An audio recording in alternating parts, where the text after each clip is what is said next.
우선 이제 제가 뇌병변 장애인에 대한 관심을 가지게 된 것은 그 장애인 학부모님들의 어떤 민원을 해결하는 과정 속에서 그분들이 가지고 있는 어떤 어려움, 그리고 뇌병변 장애인의 특수성에 대해서 알기 시작을 한 것이 이제 계기가 됐습니다. 네.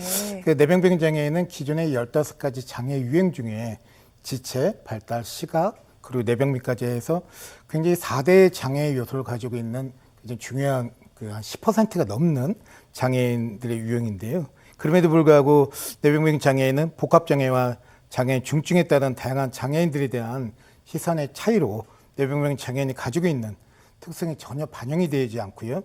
일반 장애로 취급되어 왔습니다. 이런 점에 있어서 제가 전국 최초로 네. 뇌병변 재현에 대한 조례를 저희가 제의를 하고요. 이런 부분으로 해서 그 장애인 유형에 따른 여러의 특성이 반영된 살아있는 정책을 좀 하고 싶다는 것이 계기가 되었던 것 같습니다. 알겠습니다. 이 학부모들과의 면담 과정에서 이 문제의 심각성을 인지를 하게 됐고 실질적으로 여러 가지 장애 유형 가운데 이 뇌병변 장애가 10% 가까이 차지하고 있다. 이런 부분에 대해서도 오늘 좀 저도 새롭게 알게 됐던 것 같습니다. 그런데 사실 현실이 취지나 뜻을 따라가지 못하는 경우가 상당히 많습니다. 그렇기 때문에 뇌병변 장애인 지원에서도 가족들의 뭐 어려움이라던가 또 도도 예산이 한계가 있는데 여러 가지 현실적인 고민이 있지 않을까 그런 생각이 들기도 합니다. 맞습니다. 그 뇌병변 장애인은 그 본인은 물론 무엇보다 이제 총체적 어려움을 겪고 있는 그 장애인들 가족들의 아픔이 가장 사실 주된 아픔일 텐데요. 네. 이 통계자를 살펴보면 그 보호자가 꼭 필요한 뇌병변 중증 장애인을 돌보는 부모의 돌봄 시간이 평일에는 14시간, 주말에는 16시간 이상으로 갑니다. 또한 경제적인 부담도 이루 말할 수가 없는데요. 그 뇌병변 장애인을 위한 기저귀부터 특수차량 구입, 맞춤형 보조기구, 의료비까지 일반인이 상상할 수 없을 정도로 그 부담이 크다고 합니다. 네. 그 다행히도 이제 경기도에서는 뇌병변 중증 장애인에 대한 기저귀 지원 사업이 현재 경기도 31개 시군에서 시행되고 있고요. 전국 최초로 만든 지원 조례에 따라서 그 뇌병변 장애인에 대한 복지 예산 수립도 그 근거를 가지게 돼서 앞으로 향후 전망은 사실 좋다고도 생각합니다. 알겠습니다. 네. 앞으로도 좀 기대하도록 하는데 네. 사실 또 의원님께 궁금한 내용이 하나 더 있기도 합니다. 사실 뇌병변 장애뿐만 아니라 여러 장애인들의 복지, 지원 관련해서 노력을 많이 해오셨고 상당히 계획이 계속해서 있다 이런 얘기 나오기도 했는데 어떤 부분에 또 관심을 갖고 계십니까? 사실 장애인들이 가지고 있는 근본적인 욕구에 대한 관심이 좀 많습니다. 네. 뭐 정확히 얘기하면 장애인의 성적 욕구도 이 안에 들어가 있는 건데요.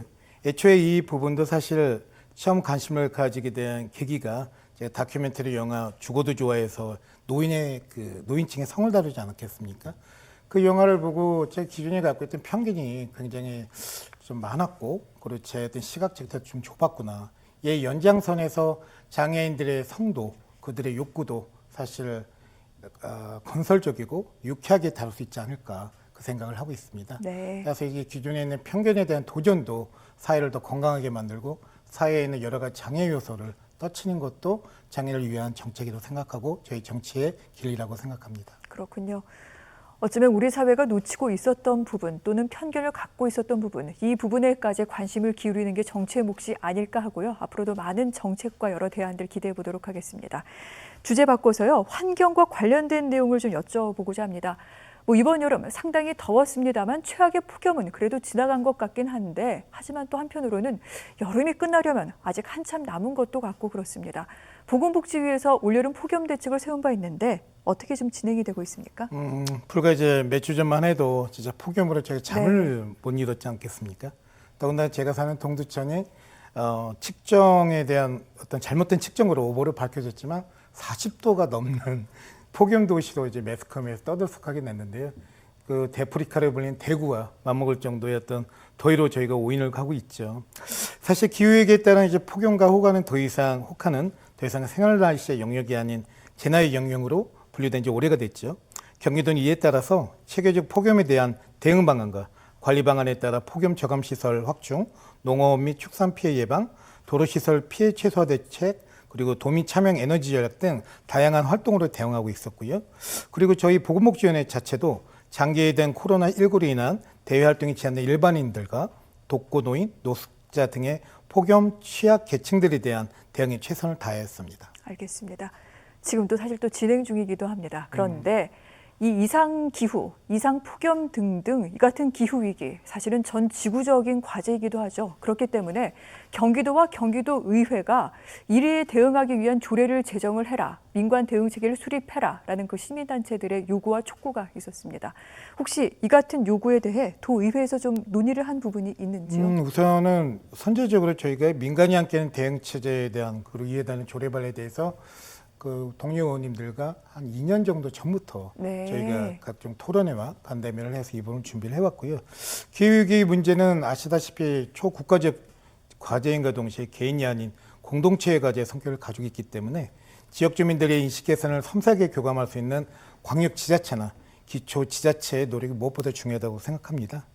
따라서 저희 경기도원들 역시 앞으로도 대한민국의 생존을 이끌어가는 정쟁의 화두를 더 이상 이념에 국한하지 않고요. 실질적인 경기도민의 행복과 미래의 세대에 대한 책무를 기후위기 대응과 같은 환경 문제라고 여기고 더 노력할 생각입니다. 알겠습니다. 가시적인 결과 조만간 볼 수 있을 것이라고 기대해 보도록 하겠습니다.